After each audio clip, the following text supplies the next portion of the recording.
হোলি উপলক্ষে রাজকবি একটি বই লিখেছেন, যেখানে কৃষ্ণনগর ও রাজসভার সকল সভাসদদের নিয়ে কথা লেখা আছে। রাজসভা শুরু হওয়ার আগেই মহারাজ রাজকবিকে বলল, সভাকবি, তোমার কৃষ্ণনগর সমাচার বইটার খবর কি? সভাকবি বলল, আগে আপনার কৃপায় প্রায় শেষ হয়েই এসেছে, কিছু পৃষ্ঠা বাকি, তারপরেই শেষ হবে কৃষ্ণনগর সমাচার। লিখেছি সবার কথা, কারো প্রাণে নেই, ব্যথা থাকবে না। প্রভু মহারাজ, যার যাহা যাহা গুণ, যাহার চরিত্র ভরা বেগুন, লিপিবদ্ধ করেছি। আর মন্ত্রীমশাই বলল, যাহার চরিত্র ভরা বেগুনের অর্থ কি মহারাজ? গোপাল বলল, মন্ত্রীমশাই, আমি সরল করে আপনাকে বুঝিয়ে দিচ্ছি।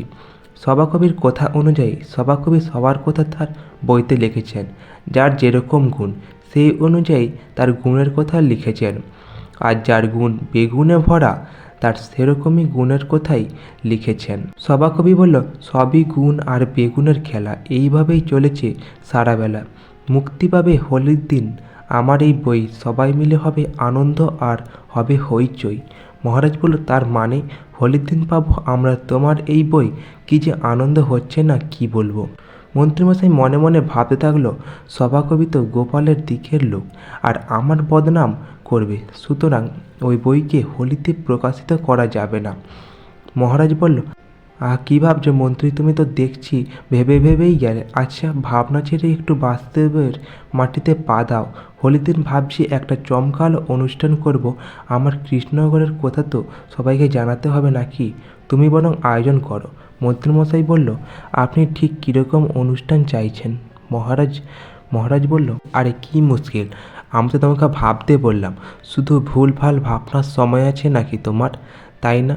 মন্ত্রে আর আমার রাজকার্য নিয়ে ভাবনার কোনো সময় নেই তোমার। আচ্ছা গোপাল ও গোপাল, কি করা যায় বলো তো? গোপাল বলল, আমাদের কৃষ্ণনগরে এই কথা সবাইকে জানানো।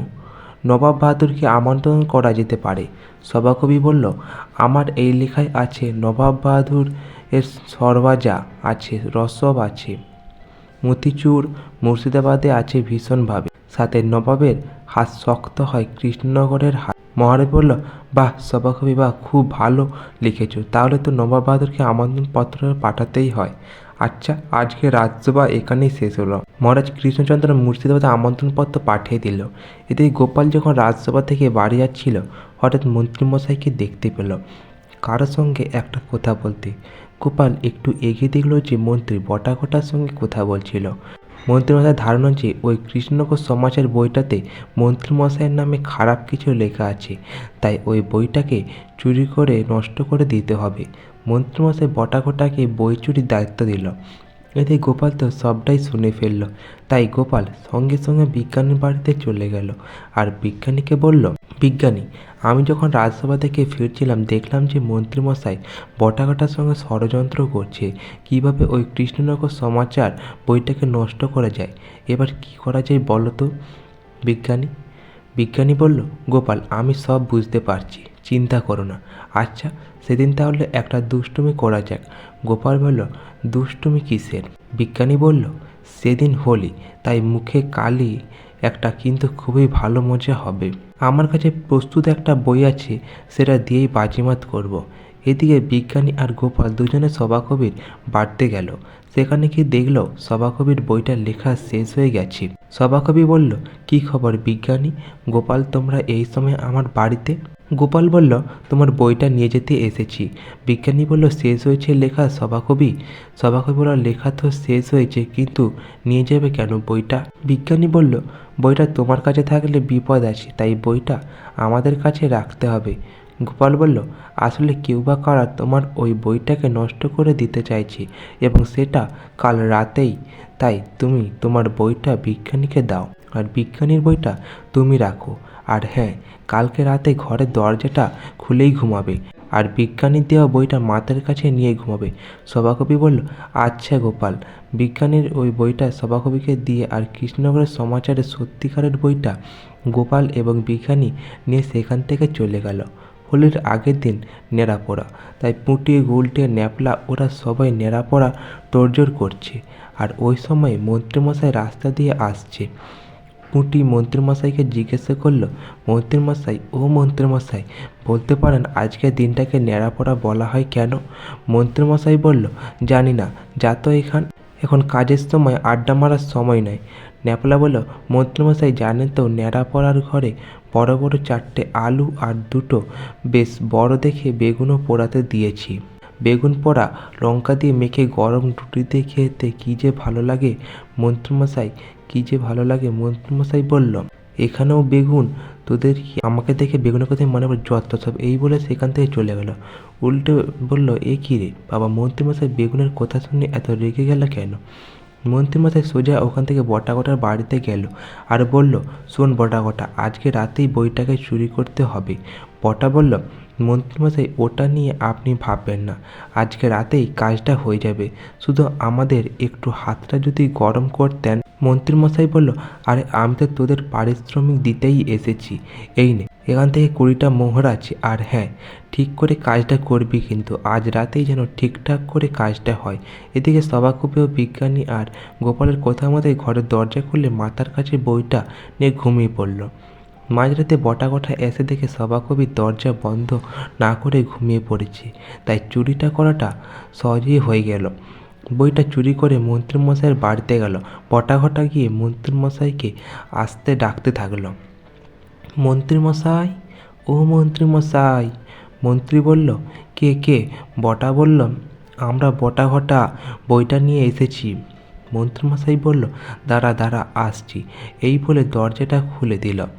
বটাকটা বইটা মন্ত্রীমশাইকে দিয়ে দিল। মন্ত্রীমশাই বলল, বটাকটা, এবার তোরা এখান থেকে চলে যা দেখি। বটাকটা কিছু না বলে সেখান থেকে চলে গেল।